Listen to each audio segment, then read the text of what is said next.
old version of the in-app checkout flow for various scenarios.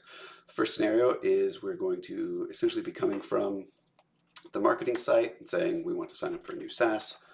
We want to purchase the SaaS plan, so it lands us on subscription's new plan. Since we don't have an account yet, we should just be taken right back to registration with this redirect from checkout query param set. I'm just going to fill this in with some dummy data and we will register.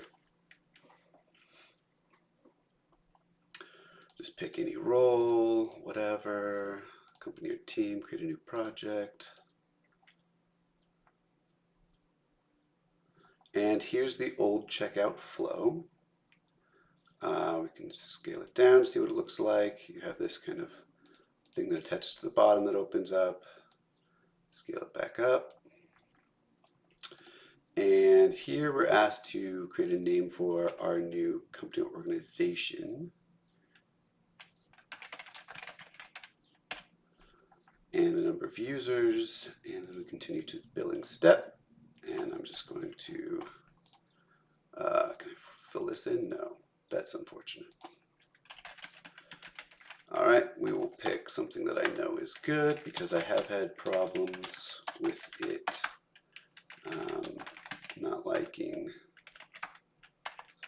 the zip code doesn't match the city or state, for example, and then it gives you an error. So we will continue to payment. And we can go back and we can edit these steps all the way back to the beginning. Continue, continue. And you can see that the heading is kind of outside the box and the edit button is sort of centered within the content of the box.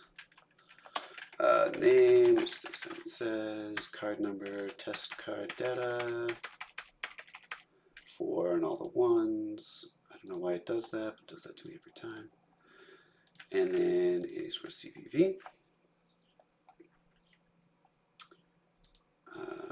Review our order, there it goes. Cool. So you can again go back and edit that if you want. Or not. Edit these ones, continue. Yeah. All right. So you're not allowed to edit your credit card information. That's a bummer. Okay, let's start all over.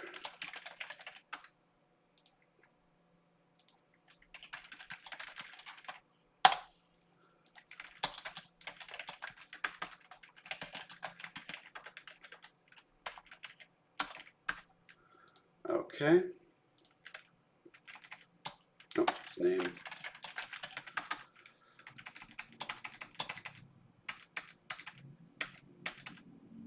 I was trying to put spaces in there. All right. Let's try again. Okay. So let's not edit that, and we can confirm purchase.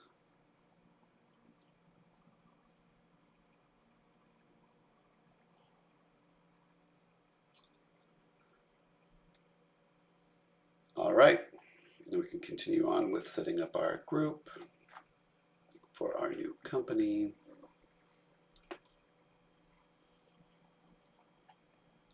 And there you go. That's how you can create, you can purchase the premium plan or the ultimate plan if you choose directly during sign up. Why does it say it's using the free plan? That's troubling. There we go. For some reason I needed to refresh. I guess I had cached that. But now we see it's on the premium plan and upgrade to the ultimate plan. I think if you upgrade here now, it will probably take you to customer stop, which is not what we want. So to show the next flow, which is upgrading from a free to a paid plan, we are going to create a new group. Create a group, and sure, that's fine. Company or team, blah, blah, blah. Don't invite anybody. create the group. Now we have a new group, so we'll go to settings, billing for this group. And then from here, we can upgrade. So that will take us to the upgrade flow. So now it already has selected our group. We could also create a new one. And it's got the number of users, which is calculated from how many users we had at the time. And again, this works fine with the mobile kind of flow. And you have this thing that can open up or be closed on mobile. Great. So we will continue to billing. United States of America, Main Street, blah, blah, blah.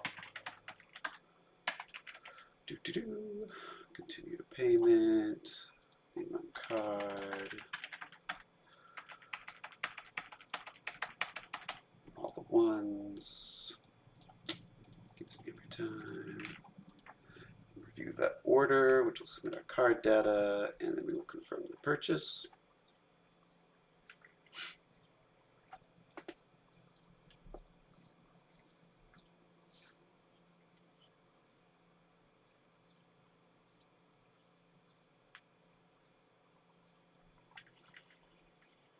Excellent. So now if we go back to billing,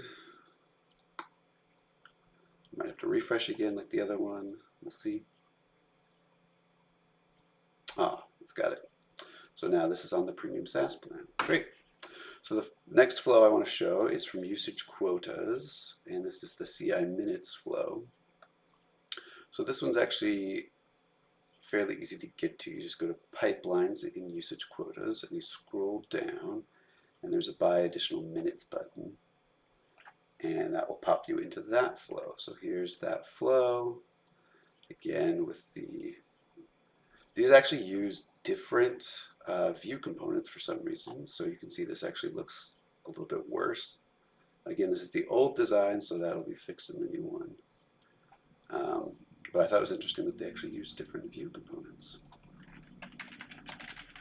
United States of America. Sure, we're on Main Street, why not? Continue to payment. Use our same dummy data here. And whatever. And we'll confirm that purchase for $10.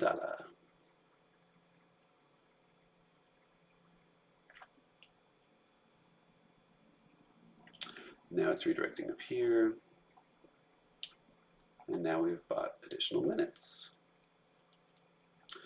The final one is for storage, buying more storage, but I don't know how to get to the button to do that. I'm guessing you have to actually use up some amount of storage. So what we'll do is we will just go back to our group here, and we will get the group's ID, 319. We'll copy that. This will probably pull up something because I've been doing this a lot. Oh, I guess not. By storage. Did I type that right? I think so. Selected group, and then we'll paste in 319. So that's how I get to this for right now.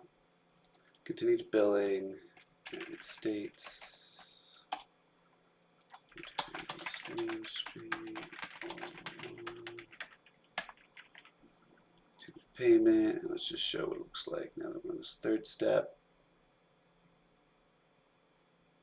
Something that's kind of interesting is that these steps change size and recenter based off of what you're accessing.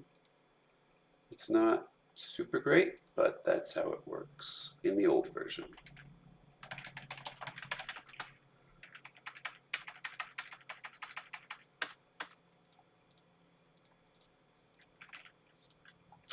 Review the order. It's all jumping around. And we will confirm our purchase. And we will buy some storage. 10 gigabytes for 1 year. And now we're redirecting here. And we've purchased. We landed back on the storage page. So we still haven't used storage. I'm guessing that's why we can't see the button. Anyway, that is all the flows from the old version, from the current version of the site.